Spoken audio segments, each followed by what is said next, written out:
The sound cut through the living room like a clean blade, sharp, gleaming, personal. I sat beside her, pretending to focus on my laptop, while her fingers danced across her phone screen, screen light flickering like a lighthouse calling her somewhere I did not exist. Another message, another giggle, another softness she never used on me. Our daughter, 5 and watching cartoons on the rug, turned her innocent eyes toward us. "Mommy," she whispered, "why do you laugh at your phone more than at Daddy?" A pause, a heavy one. My wife smirked, didn't look up. "Because Daddy's not that funny." Silence filled the house the way fog fills a graveyard. Slow, suffocating, deliberate. I swallowed it, nodded, stared at the laptop screen without seeing a single word. I didn't ask who she texted. I had learned not to ask. Instead, I studied her profile, the way her smile tightened whenever she typed, the way her eyes softened, the way she pulled her body slightly away from me as if affection were a currency and I had gone bankrupt. Her self-care, as her friends called it. Funny how self-care always involved other men. My phone buzzed. A job email. Texas Division approved. Signing bonus wired. Start in 3 weeks. I stared at the offer, at my wife, at her giggles. 3 weeks. 3 weeks until silence. I closed my laptop gently, felt my heartbeat slow. Not panic, not pain. Preparation. She never noticed. She never looked up. Not until the day her card declined. Denial is a quiet killer. Polite, patient, dressed in logic. I lived in denial for 6 months. She wasn't cheating, I told myself. Just stressed, just lonely, just talking. Talking to men at midnight while lying beside her husband? Self-care. That's what they said. Funny word.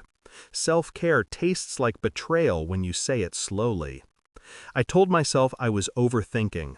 Work was stressful. Marriage changes. People drift. But lies don't drift. They dig. Little details. Light steps to hell. A notification she hid too fast. A wrong name slipped in the shower, murmured like a secret prayer. A lipstick I hadn't seen in years suddenly painted on her smile when she left the house without us. And the worst part? She didn't try to hide the laughter anymore. She flaunted it, casual and cruel, as if daring me to ask. I didn't. I learned to sit still in the storm. I learned silence has teeth sharper than rage. Every night she curled away from me. Every morning she scrolled through messages before greeting her own child. I waited, watched, memorized. Not for confrontation, not for tears, for timing. Power isn't in catching someone. Power is in leaving before they realize they lost you. And one evening, while she was busy laughing under dim lamplight, I looked at our daughter asleep on my chest and understood. This house was no longer a home. It was a stage, and I had been cast as the silent fool. Not anymore. Most men would confront, shout, demand truth. Weak men burn their own homes just to prove there was fire. I built an exit instead. Quiet, methodical, surgical. Bank transfers, legal consultations, real estate inquiries overseas, a separate phone, a new account, a private flight inquiry. Not panic, precision. During the day, I played the role husband, father, furniture piece. At night, while she giggled into her pillow, I traced my escape route like a general planning a retreat that would look like an execution. I started taking extra photos of our daughter, recording her voice, memorizing her hugs, preparing for distance, even if temporary. Pain isn't always loud. Most often, it is quiet preparation. She never noticed.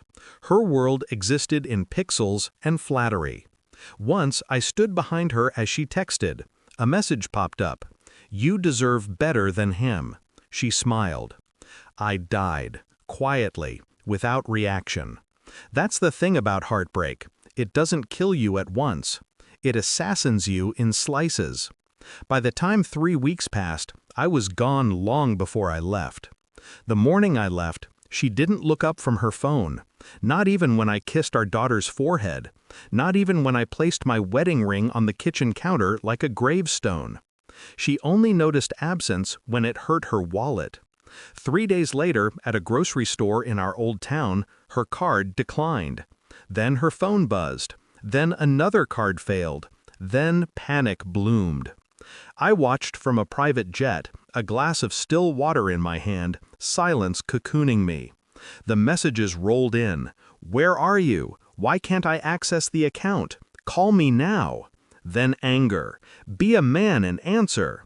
Then fear. Then desperation. True colors always bleed when money dries. She called 71 times. I never answered. I was already in Zurich. Thanksgiving, a day for family, or what passes for it. My new villa overlooked snow-draped mountains, quiet, pure, untouched by betrayal. I sent photos to the family group chat like final nails in a coffin. Minutes later, the phone rang again. This time, her voice cracked through voicemail. Her family behind her, chaos in the background.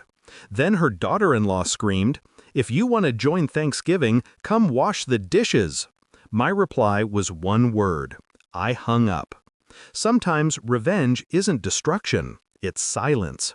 It's showing them the life they never earned, and leaving them to drown in their own envy. People think heartbreak ends in rage. It doesn't. It ends in stillness. A villa, fresh snow, a fireplace humming. My daughter arriving next week with a passport and innocence still intact.